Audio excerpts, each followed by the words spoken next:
17 জুলাই বৃহস্পতিবার নবীগঞ্জ কদম রাসুল কমিউনিটি সেন্টার প্রাঙ্গণে নাসিক 24 নং ওয়ার্ড বিএনপির প্রাথমিক সদস্য নবায়ন ও নতুন সদস্য ফর্ম বিতরণ কার্যক্রম অনুষ্ঠিত হয়েছে। নাসিক 24 নং ওয়ার্ড বিএনপির সভাপতি হাজী মনির হোসেনের সভাপতিত্বে এবং সাধারণ সম্পাদক হাজী জাবেদ হোসেনের সঞ্চালনায় উক্ত অনুষ্ঠানে প্রধান অতিথি হিসেবে উপস্থিত ছিলেন নারায়ণগঞ্জ মহানগর বিএনপির আহ্বায়ক অ্যাডভোকেট সাখাওয়াত হোসেন খান। প্রধান অতিথি হিসেবে উপস্থিত ছিলেন সদস্য সচিব অ্যাডভোকেট আবু আলী ইউসুফ খান টিপু।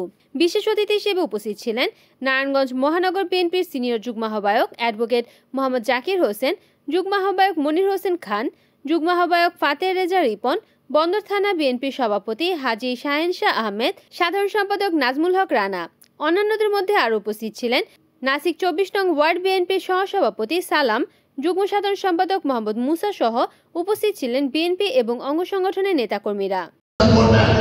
আজকে যে ক্ষমতার উপভোগ করতে যাচ্ছেন এনসিপি, জামাত ইসলামী শাসন আন্দোলন, তার অবদান তারেক রহমানের কোন অংশে কম নয়। আপনারা কিন্তু এনসিপিরা বৈষম্য বিরোধী আন্দোলনের নেতা কর্মীরা পিছু হতে গিয়েছিলেন, আন্দোলন স্তব্ধ করে দিয়েছিলেন। জনতা তারেক রহমানের উৎসুকতার পৃষ্ঠপোষকতায় বিএনপি যুবদল এবং বিদল আপনাদের পাশে ছিল বলে আপনারা এই বৈষম্য বিরোধী আন্দোলনকে ত্বরান্বিত করে পদত্যাগ করে পালাতে বাধ্য করেছেন। আপনারাই বিচার করবেন এবং সেইভাবে চলবেন, এটাই দলের নির্দেশনা। আরেকটা বিষয় এখন আমরা দেখছি মব জাস্টিস, যে কেউ অপরাধ করলে জনগণে যাইয়া সেটা বিচার করে দেয়। এই বিচার বেআইনি এবং এটা শাস্তিযোগ্য অপরাধ।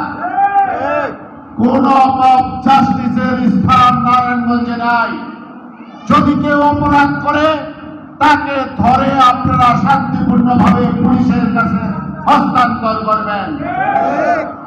আরেকটা কথা বলতে চাই, বিএনপি, যুবদল, ছাত্রদল, শ্রমিক দল, স্বেচ্ছাসেবক দল এবং বিএনপির অন্য কোন অঙ্গ সংগঠন যদি কোথাও দলের নামে চাঁদা চাইতে যায়, অপকর্ম করতে যায়, সন্ত্রাসী কার্য করতে চায়, অথবা কেউ যদি মাদক ব্যবসা করে, তাদেরকে আপনারা ধরবেন। কেউ কোনো ভয় পাবেন না, তাদেরকে ধরে পুলিশে হস্তান্তর করবেন। রিপোর্ট করেছেন মেহেদী হাসান প্রান্ত, NN টিভি, নারায়ণগঞ্জ।